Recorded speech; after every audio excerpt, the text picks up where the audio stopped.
All right, I'm Jason Kotani with Hawaii TV Golf. I'm here catching up with the 104th winner of the Manoa Cup. For those of you who don't know, the Manoa Cup is a 6-day tournament, Monday through Saturday, and it's nothing but, golfers have said it's nothing but a grind, and it's just torture for 6 days, and you're just golfing, and it's a grueling test mentally and physically. It's been going on for 104 years. For those of you who don't know, the the U.S. Open that just concluded on Sunday has been played for 112 years. That's right. You've seen Tiger fall out. You've seen Furyk choke, and you've seen Webb Simpson win at 1 over par in the clubhouse. And this tournament's been going on for 104 years. So 8 years back, that's how long the tradition of the Manoa Cup is. And Matt Ma has just added his name to that long list of successful champions. Matt, welcome to Hawaii TV Golf. Thank you very much. Congratulations on the win. Thank you very much. Matt, so day one is your qualifying round. You shoot a 75 and you're ranked in the 41st position. What do you do after day one? Because there's a story leading up to, tell us about your situation after day one. Well, you know, I came out pretty much clubless, I guess. I didn't have any golf clubs leading up to the tournament, and I actually got my irons about a week before the Manoa Cup, and I actually wasn't going to play because I didn't really even know if I was going to have equipment to play with. And it turns out, you know, I found out they were going to get there in time, and so, you know, after I ordered them, so I was like, oh, I might as well, I was like, what the heck, I might as well play. So I turned in my application, and sure enough, a week before, the irons came.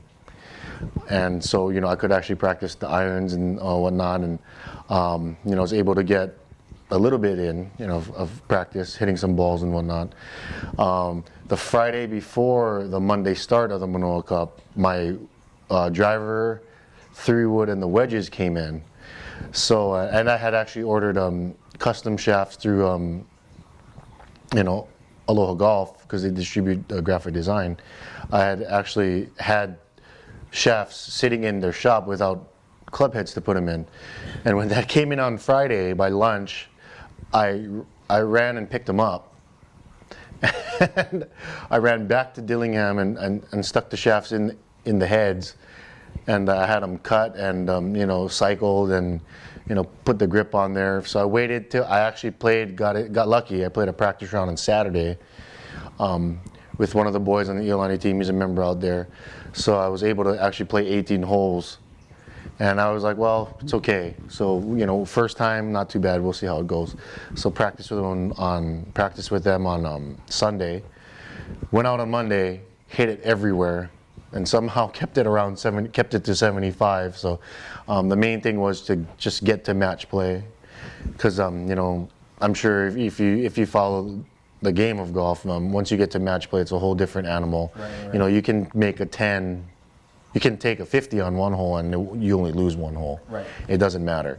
So you know, my main objective was obviously to make match play, and to from there see how the brackets fall and whatnot, and you know, we'll see where I stand. I was in the 41st seed, so, and that's not very low, right. You know, or not very high. That's a really low seed. Yeah. You know, so I knew from there my road to the top was not going to be very easy, being that I was a very low seed. You know, and after the qualifying round, the 18 holes, after 75, I didn't waste any time. I actually went down to Aloha Golf, and they were actually closed because it's a Kamehameha Day. So I called Joey Tadeo, who runs the shop, and he was actually playing golf at Pearl, and he came by my house and picked up the driver, cut it down from 45.5 to 45.25, dropped the swing weight from D6 to D4 on the driver, and I actually liked it. I went out on Tuesday or Wednesday and I hit it, or I went out on Tuesday and I hit it really well, and from then on I knew it was kind of you know, I was on the right track. So Oh, right on. So that's the long story behind the qualifying And the round. whole clubs thing. Yeah. 64 seeds. You're seeded 41st. Means you're right. It's not very high. It's not a glorious position to be in. Yeah. You're just kind of in there, you know. Right. So you know that from here on out, from Tuesday to Saturday, you got 5 days left of just the toughest competition out there. Yeah. Your first match is against the 24th seed. Evan Kawhi is like 11 or 12. He's 12 years old. He's 5'0". I outweigh him by 113 pounds. I asked him. He's 105. I'm 218. So, And Evan's like the up and coming golfer in Hawaii. Yeah. He's like the phenom, the prodigy. That first match, you and Evan go back and forth throughout the 18 holes. You guys are one up, or you guys are both. You guys split. At 18, after 18, you guys are tied. Mm-hmm. Going to the 19th hole. What do you tell yourself when you get on the tee box? Well, I was down in the match for a while. I was 2 down, and I was 2 down with 3 left. So like heading into 16, the par 3, and he made one of the few mistakes, he made all day there. Couldn't get up and down from the left fringe. I was able to cut the lead to 1. I tied 17, and on 18, he hit it left behind the trees, in the trees behind the 16 tee box.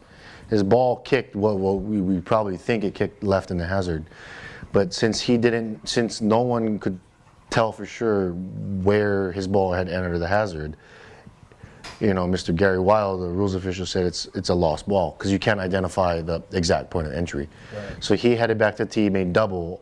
I ended up making bogey, and winning the hole. So now we're even.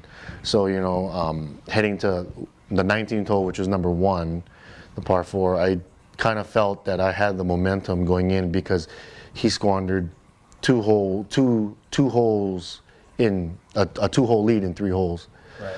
So I kind of felt like I had the upper hand here, and this was his first Manoa Cup.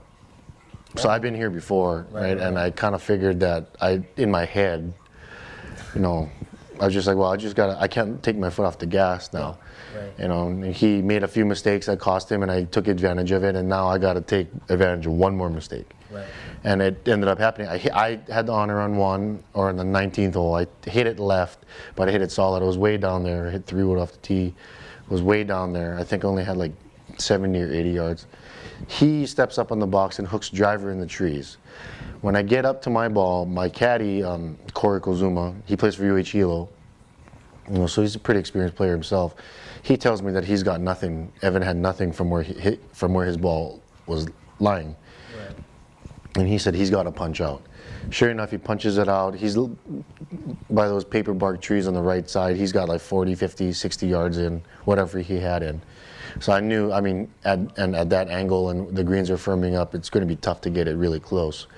So where I was on the left side, I found a chute to hit a punch out through, and it was a real narrow chute, but I felt I could do it. So I shut down an 8-iron, punched it through this alleyway, under those trees in front of the green, rolled up to like 15 feet on the green.